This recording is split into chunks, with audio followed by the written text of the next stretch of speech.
You know, a question about EdTV, this whole thing about being recognized, and we've talked about this before, and you've grown up with all this, but strange places to be recognized. If you're in the restroom, right? Does it ever amaze you what people will say to you in the restroom? Oh, yeah, well, you know, I mean, people get the biggest kick out of sidling up to the urinal and saying, hey, I like your last movie.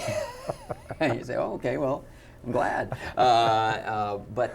So that happens. One time, at the height of the sort of Happy Days frenzy, I was wearing sunglasses and a hat and a leather jacket and really sort of trying to go incognito.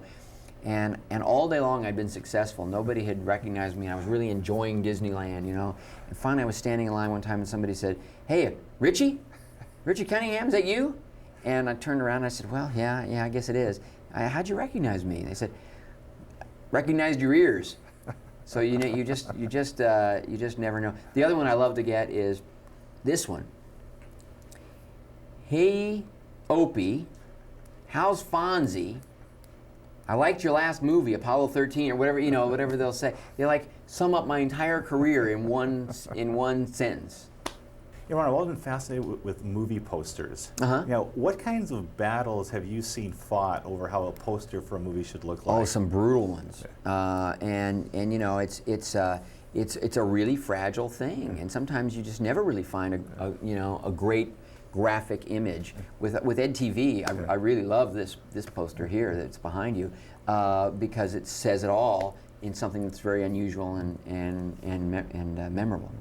The whole image of Hollywood, you know, a lot of people who come to LA from other states, you know, they grow up listening to Beach Boys songs, they have this image of California. Are you ever amazed that when people arrive in Hollywood that they expect LA and Hollywood to be like the movies? Well, it's, you know, you go to Hollywood and Vine, the famous corner, and it's kind of dumpy. And sorry, Hollywood Chamber of Commerce, but you know, spruce it up if you don't want some criticism.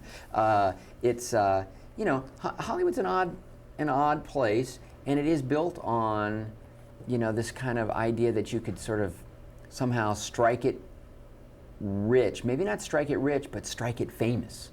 And that's always been kind of the allure, that you could totally reinvent yourself in Hollywood.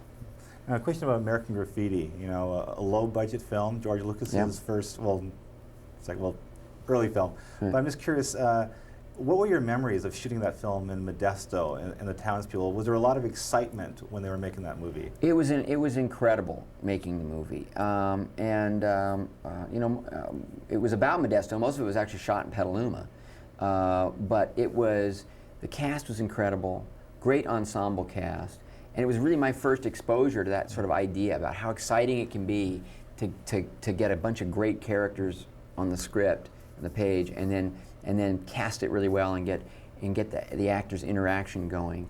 And so it was a great memory. But, you know, my experience with that guided me, for example, to directing Cocoon, which is an ensemble movie, Parenthood, which was an ensemble movie, and EdTV. Apollo 13 was its own kind of ensemble film.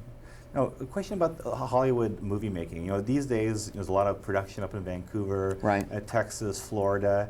You know, do you think Hollywood, the way they make movies, they have to change the business to keep production in California?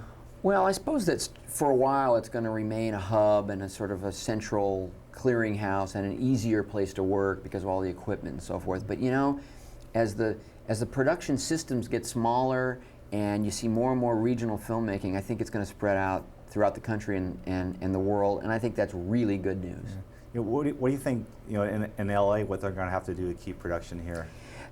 You know, they're going to have to you know, keep providing that stage space. I mean, I think that the bigger, harder movies to make are going to continue to be produced in Hollywood, and that the more personal, sort of offbeat, earthy, contemporary kinds of films are going to be made elsewhere.